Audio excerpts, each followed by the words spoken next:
ಸಂಯುಕ್ತ Karnataka YouTube ಚಾನಲ್ಗೆ ಆತ್ಮೀಯವಾದ ಸ್ವಾಗತ. ಇಂದಿನ ನವರಾತ್ರಿ ವಿಶೇಷ ಕಾರ್ಯಕ್ರಮದಲ್ಲಿ ನಮ್ಮೊಂದಿಗಿದ್ದಾರೆ ಶೈವಾಗಮ ಪ್ರವೀಣರು, ವೇದ ವಿಭೂಷಣರು, ವಿದ್ವಾನ್ ಸುಮನ್ ಭಾರದ್ವಾಜ್ ಅವರು. ಕಾರ್ಯಕ್ರಮಕ್ಕೆ ಆತ್ಮೀಯವಾದ ಸ್ವಾಗತ. ನಮಸ್ಕಾರ.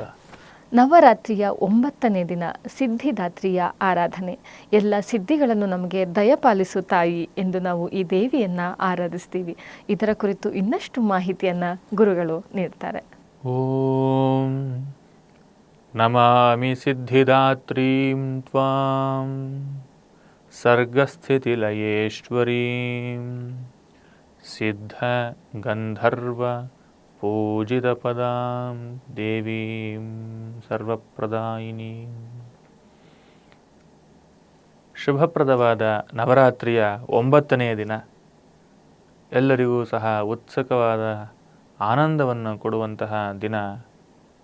ಇಂದು ಸಿದ್ಧಿದಾತ್ರಿಯನ್ನು ನಾವು ಪೂಜಿಸ್ತೇವೆ. ದೇವಿ ಆದಿಶಕ್ತಿ ಸಿದ್ಧಿದಾತ್ರಿಯಾಗಿ ಇಂದು ನಮ್ಮ ಮುಂದೆ ಇರ್ತಾಳೆ. ಹೆಸರಲ್ಲೇ ಇದೆ ಸಿದ್ಧಿದಾತ್ರಿ ಅಂದರೆ ಸಿದ್ಧಿಯನ್ನು ಕೊಡುವಂತಹವಳು ಅಂತ. ಯಾವ ಸಿದ್ಧಿ ಅನ್ನೋದು ತುಂಬ ಮುಖ್ಯ. ನಾವು ಎಷ್ಟೆಷ್ಟೋ ಸಾಧನೆಗಳನ್ನು ಮಾಡ್ತೇವೆ, ಅದೆಲ್ಲದಕ್ಕೂ ಸಹ ಸಿದ್ಧಿ ಸಿಗ್ತದೆಯಾ? ಇಲ್ಲ. ನಾವು ನಿಷ್ಕಲ್ಮಶವಾದಂತಹ ಭಕ್ತಿಯಿಂದ ಮಾಡಿದಂತಹ ಕೆಲಸಗಳಿಗೆ ಮಾತ್ರ ಸಿದ್ಧಿಯಾಗುವುದು. ಈ ರೀತಿ ನಿಷ್ಕಲ್ಮಶ ಭಕ್ತಿಯಿಂದ ಮಾಡಿದಂತಹ ಕಾರ್ಯಗಳೇ ಸಿದ್ಧಿಯನ್ನು ಕೊಡುವಂತಹ ಯಾವ ದೇವಾನುದೇವತೆಗಳಿದ್ದಾರೋ ಅವರೊಳಗಿನ ಶಕ್ತಿ ಸ್ವರೂಪಿಣಿ ಸಿದ್ಧಿದಾತ್ರಿ. ಉದಾಹರಣೆಗೆ ನಾವು ಪರಮೇಶ್ವರನನ್ನು ಕುರಿತು ತಪಸ್ಸು ಮಾಡಿದರೆ ಆ ಪರಮೇಶ್ವರನ ಅನುಗ್ರಹಿಸಬೇಕಲ್ವಾ? ಆ ಪರಮೇಶ್ವರನ ಅನುಗ್ರಹಿಸುವಂತಹ ಕಾಲದಲ್ಲಿ ಅವನ ಒಳಗಿರುವಂತಹ ಶಕ್ತಿ ಸ್ವರೂಪಿಣಿ ಸಿದ್ಧಿದಾತ್ರಿ.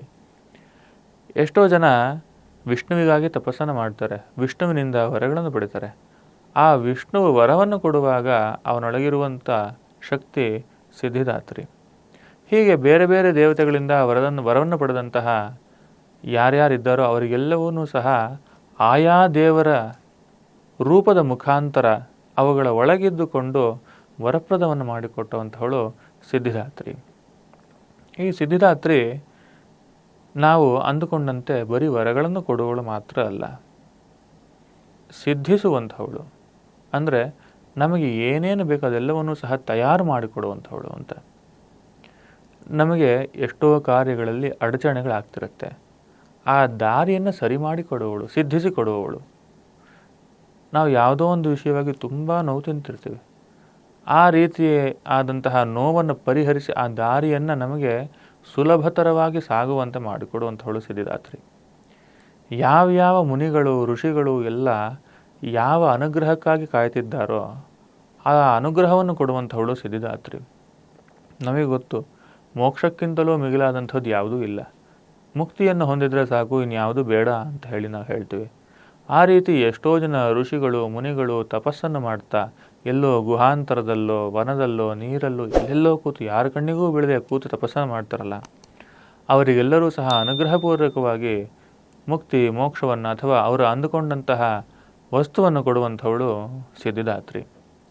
ಈ ಸಿದ್ಧಿದಾತ್ರಿಯನ್ನು ನಾವು 9ನೇ ದಿನ ಪೂಜೆ ಮಾಡ್ತೇವೆ.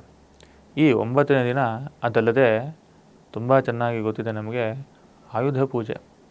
ದೇವಿಯನ್ನು ಸಕಲಾಯುಧ ಸಂಪನ್ನೆಯಾಗಿ ಪೂಜಿಸುವುದು ನಮಗೆ ತುಂಬ ಇಷ್ಟಕರವಾದಂತಹ ವಿಷಯ.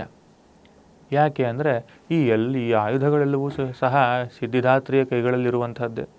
ಯಾರ್ಯಾರಿಗೆ ಯಾವ್ಯಾವ ಅನುಗ್ರಹವನ್ನು ಮಾಡಬೇಕು ಅಂಥೇಳಿ ವಿಷಯ ಇರುತ್ತೋ ಅದೆಲ್ಲವನ್ನು ಅನುಗ್ರಹಿಸುವವಳು ಈ ಸಿದ್ಧಿದಾತ್ರಿ. ಆದ್ದರಿಂದ ಈ ಸಿದ್ಧಿದಾತ್ರಿಯನ್ನು ನಾವು ನವರಾತ್ರಿಯ 9ನೇ ದಿನ ಪೂಜೆ ಮಾಡಬೇಕು ಅನ್ನೋದಾದರೆ ಕಮಲಗಳಿಂದ ಪೂಜೆ ಮಾಡಬೇಕು. ಕೆಂಪನೆ ಕಮಲಗಳಿಂದ ಪೂಜೆ ಮಾಡಬೇಕು. ಆದ್ದರಿಂದ ನಮಗೆ ಅವಳ ಅನುಗ್ರಹ ಸಿದ್ಧಿ ಆಗುತ್ತೆ. ಮತ್ತು ಆ ಕಮಲ ಬಣ್ಣದ ವಸ್ತ್ರಗಳನ್ನು ಧರಿಸುವುದು ಅಥವಾ ಕಮಲ ಬಣ್ಣದ ವಸ್ತ್ರವನ್ನು ದೇವಿಗೆ ಅರ್ಪಿಸುವುದು, ಇದನ್ನೇ ಮಾಡುವುದು.